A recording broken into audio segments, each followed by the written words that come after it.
Bonjour à toutes et à tous, et je suis en charge de la lettre C de cet abécédaire et je vais vous parler de Claude Cahun. Je suis assez ravie de vous en parler à Nantes, ville dont elle est originaire. Et j'aimerais commencer par une citation issue de Aveu non avenu, ouvrage qu'elle écrit en 1930 et dont François Leperlier, chercheur en philosophie, a retrouvé les traces à Jersey et ce qui a permis sa publication.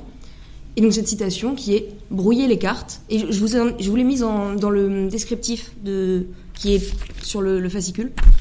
Brouiller les cartes, masculin, féminin, mais ça dépend des cas. Neutre est le seul genre qui me convienne toujours. S'il existait dans notre langue, on n'observerait pas ce flottement de ma pensée. Je serais pour de bon l'abeille ouvrière. Et donc ce passage formule l'interrogation fondamentale sur le genre, ce balancement entre masculin et féminin qui anime cette année les rencontres de Sophie. Donc cette interrogation formulée en deux temps, à la manière d'un ou bien, porte déjà en elle une critique de la binarité et de son caractère normatif. Le brouillage des cartes, métaphore obsédante pour Claude Cahun, convoque la subversion au cœur même des recherches artistiques de cette personne. Et donc, il y a un intérêt de la figure de Claude Cahun pour penser la question du masculin-féminin à travers ses prises de position subversives et la mise en place d'un jeu avec la distinction masculin-féminin. La réponse qui est esquissée ici, sous forme d'un « ça dépend », permet d'admettre une variété de réponses possibles à un trouble dans le genre qui n'est absolument pas absent chez la figure de Cahun, et la revendication d'une neutralité comme idéal à la fois pour la vie personnelle et sociale, pour l'expression de soi, mais aussi pour l'expression artistique et théorique. Et donc c'est cette question du langage qui, encore une fois, vient poser problème, et l'intuition qui sera celle de Butler plus tard est déjà en branle chez Claude Cahun. Donc né en 1894 à Nantes, Claude Cahun, né Lucie Schwob, fréquente le lycée Guisteau, où elle a fait la rencontre de Suzanne Malherbe, qui deviendra Marcel Mort. Les deux femmes ont une relation lesbienne toute leur vie durant, partent à Paris, ils fréquentent des membres du groupement surréaliste, et puis en 1937 partent à Jersey. Elles réalisent en commun toutes leurs créations artistiques en littérature et en photographie, et fréquentent des artistes, notamment surréalistes. Il est intéressant de remarquer ce choix des pseudonymes neutres, Claude Cahun et Marcel Mort, neutre et masculin dans le cas de Marcel Mort. Ces prénoms sont utilisés à partir de 1918 par les deux personnes. On note que dans leurs écrits, les pronoms qui les désignent sont alternés. Et on a ici donc cette question du langage dont on se saisit pour se choisir et pour venir créer du trouble et s'indéfinir dans le cas de Claude Cahun. Et c'est peut-être sa quête tout au long de son existence et de sa création, c'est celle de s'indéfinir et de dépasser les distinctions qui lui pèsent. Et donc dans leur existence publique à travers leurs écrits et privés, ces deux figures remettent en question en fait les distinctions binaires et l'assignation à un genre. Il y a une dimension très autobiographique de toute l'œuvre photographique et littéraire de Claude Cahun, et la mise en scène de soi qui intervient absolument dans toutes les photographies nous permet de l'affirmer. Dans sa préface à Aveu non avenu, Pierre Macorlan, par exemple, dit « Je crois que chaque idée, lancée ainsi par l'auteur, forme une trajectoire parallèle à celle de sa propre vie. Commenter ce livre d'une façon trop précise serait presque de l'indiscrétion. » Et donc, on a cette imprégnation dans l'œuvre et dans la vie de cette interrogation du masculin et du féminin qui la traverse dans son entier. Question qui se pose nécessairement face à l'œuvre de Claude Cahun, et je vous projette pas les photographies ici, mais je vous invite vraiment à les regarder. Des photographies dans lesquelles on se saisit des codes du masculin, des codes du féminin, et chaque fois, cette question est adressée au spectateur. On se pose la question masculin-féminin, et c'est peut-être même le médium photographique qui cause ceci, dans sa dimension mise en scène, l'artificialité de celui-ci, et la question du genre y est sans cesse reposée et reconduite. Donc s'il y a une recherche de neutralité et d'indéfinition clamée et revendiquée chez Claude Cahun, et qui travaille toute son œuvre, on peut se demander, sur la question masculin-féminin, est-ce qu'il s'agit de faire abstraction de la distinction qui est posée, et de la rejeter, pour se mettre dans un extérieur de celle-ci, ou bien s'agit-il de la subvertir, de jouer avec elle, éventuellement de renouveler cette distinction masculin-féminin, et de venir s'en réapproprier les codes. Et il me semble que chez Claude Cahun, on peut étudier ceci dans son œuvre et dans sa vie. À la fois, d'une part, on a cette recherche du neutre comme idéal, personnel et esthétique, et le refus des étiquettes, à la fois politique et esthétique, puisqu'elle refuse de s'affilier à des courants. On a l'opération d'une subversion des normes de genre, en particulier dans le médium photographique, mais aussi dans les écrits et dans la dimension théâtrale que ceux-ci convoquent. Donc la mise en scène de soi et la subversion vont de pair. Et enfin, et ça c'est quelque chose que j'aimerais bien interroger, c'est peut-être la construction d'un regard non androcentré chez Claude Cahun, et l'articulation avec une dimension militante, même si celle-ci ne se revendique pas forcément comme telle. Donc l'idéal de neutralité qui existe chez Claude Cahun est revendiqué dans ses écrits, en particulier dans Aveu non avenu, ouvrage sur lequel je me suis principalement appuyée. C'est un recueil de poésie qui se présente comme une autobiographie fictive où on a une figure du poète qui s'exprime à la première personne et avec une alternance des pronoms pour parler de soi. Le masculin, le féminin sont employés et l'autobiographe en fait semble se perdre derrière ces multiples figures qui se superposent et qui brouillent une nouvelle fois les cartes et qui sont au cœur du travail de Claude Cahun. Il y a une intentionnalité de ce brouillage, un plaisir pris à celui-ci. Par exemple, dans le texte, à un moment donné, il y a une suite de questions et de réponses qui sont posées. Et à la question « Qu'est-ce qui vous plaît en vous ?» Parmi les réponses apportées par le poète, figure « ma virilité ». Donc le flou, l'indétermination, l'abstrait quant au genre sont cultivés ici. Il y a un refus des conceptions binaires. L'autobiographe cherche ici, paradoxalement, à s'indéfinir tout en s'affirmant et en employant des termes pour parler de soi à travers la dimension autobiographique. Et même le titre, Aveu non avenu, il renvoie toujours à ce problème du langage. On a des aveux qui ne peuvent pas aboutir puisqu'on a ce blocage de la langue où le neutre n'existe pas et où l'abeille ouvrière ne peut effectuer le travail qu'elle cherche à produire dans ce texte.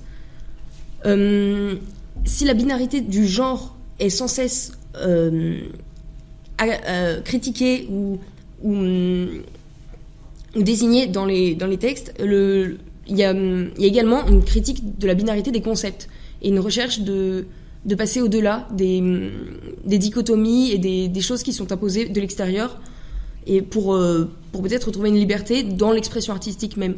Le poème Prisonnier du verbe, par exemple, dans Aveu non avenu, nous parle du langage comme enfermement potentiel avec la nécessité sans cesse reconduite de choisir entre des termes antithétiques et si ça intervient dans le choix des concepts, ça intervient aussi dans le choix des pronoms pour parler de soi et dans le choix de l'expression de genre qu'on se donne et c'est toute l'exploration de Claude Cahun que d'explorer cette expression de soi et les possibilités de contourner l'enfermement dans une pensée éventuellement binaire.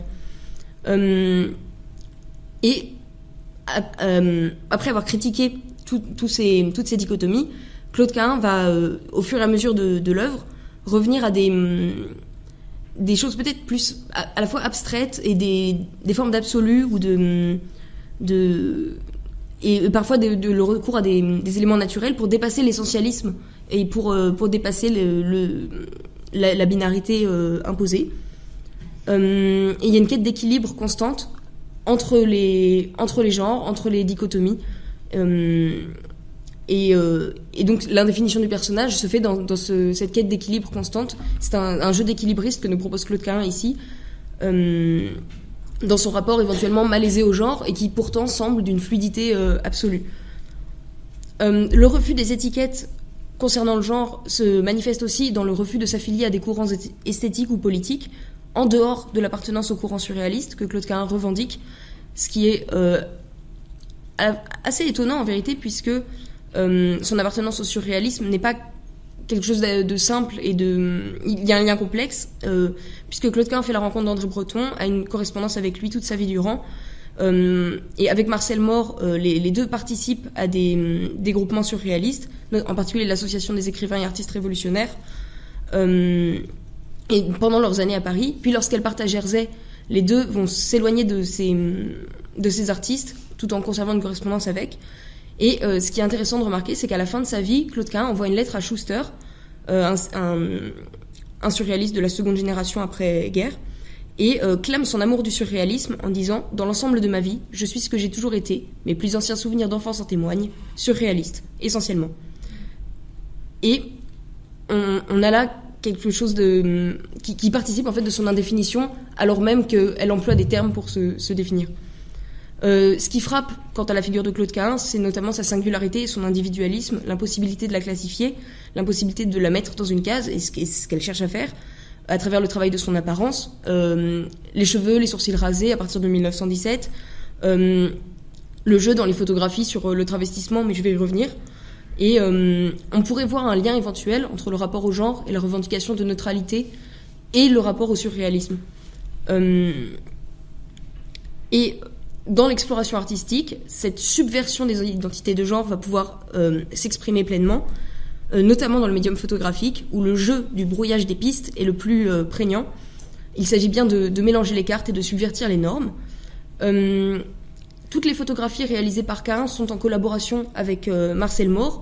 Les deux posent l'une pour l'autre, se prennent en photo et réalisent des mises en scène avec des déguisements, du travestissement, ce qu'on appellerait aujourd'hui du cross-dressing, le fait de performer un genre qui n'est pas le sien ou de performer le genre qui nous est assigné à la naissance. Et c'est ici ce que fait Claude Cahun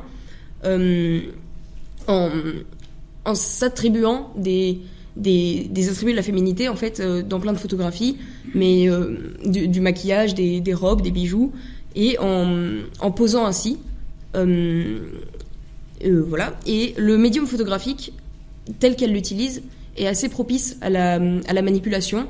Elle réalise en effet des collages, des surimpressions, et elle emploie les techniques de la photographie pour participer de ce brouillage des cartes. La photographie donc intervient moins ici pour saisir le naturel que pour faire apparaître l'artificialité de l'objet qu'elle se donne. Et ici, c'est le corps de Claude Cahun qui est rendu dans son artificialité, puisque tout est mis en scène, tout est travaillé, et on perd la dimension naturelle et on arrive à l'objet indéfini qu'elle cherche à construire.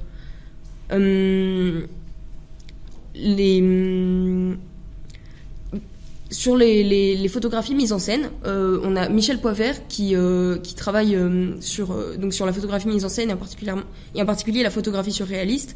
Il dit que Claude Cahun joue la comédie des genres par son travestissement, l'exploitation des codes de la féminité et de la masculinité dans un espace qui devient un espace scénique. Et ici, on a un mélange en fait avec à la fois avec le domaine pictural et avec le modèle du théâtre sur lequel est indexée la photographie dans sa dimension mise en scène.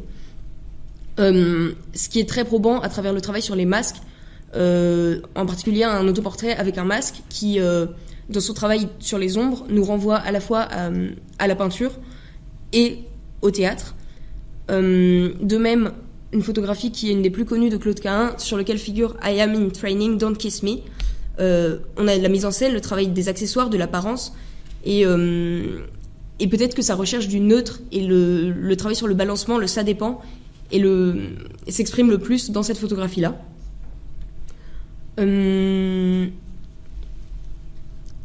La métaphore du jeu et du jeu théâtral donc peut ici revenir, et elle revient sans cesse pour penser la subversion des normes de genre, et ce à la fois dans les photographies et dans les textes de Claude Cahun. Il y a une théâtralité véritable dans ces textes poétiques, avec des personnages qui interviennent, qui sont incarnés parfois par le poète, parfois qui sont des personnages extérieurs qui viennent dialoguer au sein même du texte. Et il y a une utopie en fait du choix de soi-même, de la possibilité d'incarner tous les personnages, de jouer sans cesse et de peut-être ne jamais être vraiment dans quelque chose de sérieux, de toujours pouvoir rebondir et être dans le jeu pour s'indéfinir, se redéfinir, se choisir.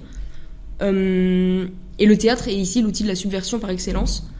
À un moment donné dans le texte, on a une intervention d'un dieu qui redistribue les rôles, qui rejoue les cartes. Et c'est là peut-être la dimension utopique du travail de Claude Cahun. À ceux qui n'ont pas été contents de leur rôle sur Terre, Dieu fait passer un conseil de révision. Je fournis le théâtre, choisissez vos décors, vos aventures, votre caractère, votre sexe, votre maquillage. Donc les rapports du masculin et du féminin sont sans cesse ramenés à la théâtralité. On a la mention par exemple d'Adam et Ève qui reviennent sans cesse comme des marionnettes. Et de la figure de Dieu qui est invoquée comme une figure de marionnettiste dès lors. et de marionnettistes d'un genre éventuellement neutre. Ce recours aux figures d'Adam et Ève est complété par un recours à des figures mythiques et historiques qui sont des sujets de subversion du genre, en particulier des figures féminines comme Ève ou Salomé qui sont reprises dans Héroïne, ouvrage de Claude Cahun, qui travaille sur des figures de femmes, mais également des figures lues comme androgynes et qui obsèdent Claude Cahun, en particulier Narcisse avec la question du self-love, de l'amour de soi, et du narcissisme en fait, qui obsède vraiment l'auteur. Donc cet intérêt pour les figures qui brouillent les cartes et qui subvertissent la binarité du genre fascine Claude Cahun, de même que la question de l'androgynie et du flou des genres, de la répartition genrée et de la sexualité, sont des questions que travaille l'auteur et qui traversent tout son imaginaire, sans pour autant qu'on entre dans des textes théoriques sur le sujet. On reste toujours dans une dimension poétique et une quête de soi, et pour parler de la question du genre. Et à partir de là, j'aimerais parler aussi de la question de la constitution d'un point de vue non androcentré, puisque si Claude Cahun se revendique comme de genre neutre, dit c'est le genre qui me correspondra toujours, elle ne nie pas son appartenance à un genre féminin et son appartenance au groupement des femmes. Quand elle parle des femmes, elle emploie souvent le nous, elle s'inclut dans ce groupe, ce qui permet en fait de construire un point de vue, de se placer au sein d'un ensemble pour pouvoir en parler. Et ceci s'associe à son militantisme, et militantisme notamment dans les milieux gays et lesbiens lorsqu'elles sont à Paris dans les années 1930, avec des publications dans des revues de personnes gays et lesbiennes, notamment Inversion, où elle parle de son opinion sur l'homosexualité en revendiquant la liberté générale des mœurs et la possibilité de l'amour pour une personne du même sexe. Dans Ave non Avenue, l'affirmation de son amour des femmes est sans cesse renouvelée. Et au-delà de l'homosexualité, il y a beaucoup de propos sur la libération des femmes, des propos contre le mariage, avec un texte qui s'appelle par exemple L'autonomie de l'annulaire. Et donc tous les moyens artistiques sont mis au service de cette revendication de liberté générale des mœurs. De même, la dimension politique peut apparaître à travers l'activité politique de résistance qu'ont eu Claude Cahun et Marcel Mors à Jersey pendant l'occupation, se déguisant en vieille femme et rédigeant des tracts de résistance en allemand, signés Le soldat sans nom. Et donc, si on n'a pas d'affiliation revendiquée à des courants politiques, il y a toujours une revendication de neutralité, et donc pas un en dehors du monde, mais bien une dimension éminemment dans le monde politique. Il s'agit de s'insérer dedans, de trouver sa place, et de trouver sa place dans le balancement. Il y a beaucoup de propos sur la sexualité des femmes,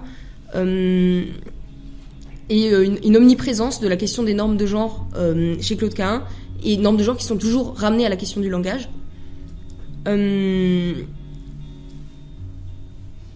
Et donc c'est bien la construction d'un regard non androcentré qui peut se bâtir ici, et dans la collaboration avec Marcel Mors encore plus, puisque c'est vraiment l'union de ces deux personnes et leur collaboration artistique qui permet d'avoir un regard l'une sur l'autre, et de construction de soi sur le plan personnel et sur le plan social,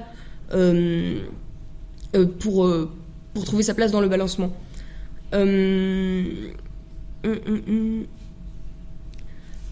y a une acceptation pour soi du statut de femme chez Claude Cahun, bien qu'elle revendique sa neutralité. Il y a une fierté et un féminisme qui accompagnent cette revendication. Et la question centrale de la différence, de la distinction des sexes, des genres, du masculin, du féminin, il ne s'agit pas forcément de la combattre dans son entier, ni même de l'affirmer et de se placer d'un côté ou de l'autre, mais de jouer avec, et toujours de jouer avec, et de chercher à se situer par rapport à elle. Si la citation que j'ai choisi de vous lire initialement, brouiller les cartes, masculin-féminin, condensait bien cette interrogation autour du balancement entre masculin et féminin, il apparaît bien que la réponse apportée par Claude Cahun, ça dépend, se situe dans ce balancement, et il faut pour elle admettre l'absence de réponse définitive, sans affirmer un rejet complet ni du masculin ni du féminin, accepter un ça dépend, qui traduit son travail. Et la neutralité n'apparaît ici donc pas comme un rejet du genre, mais il y a une insistance sur l'importance du genre et sur l'acceptation de sa variété, de sa fluidité et du devenir. Et il me semble que c'est la question du devenir qui prime ici, avec à la fin de l'ouvrage une phrase qui est « J'ai passé 33 ans de ma vie à vouloir passionnément, aveuglément, que les choses soient autrement qu'elles ne sont. Vive et grandisse en moi celui, celle, ou simplement ceux, qui me permit, jeune encore, de comprendre que je ne dois, car je ne puis, toucher, transformer que moi-même. Il y a une acceptation du devenir, une acceptation du fait de n'avoir un pouvoir que sur soi, et seulement sur soi, et pas sur les choses extérieures et les déterminations binaires. Et l'hésitation sur les pronoms dans cette dernière phrase fait signe vers la phrase choisie comme accroche, avec cette idée du langage qui, s'il avait le neutre en lui, pouvait... l'idée que le langage puisse libérer en fait l'expression de soi.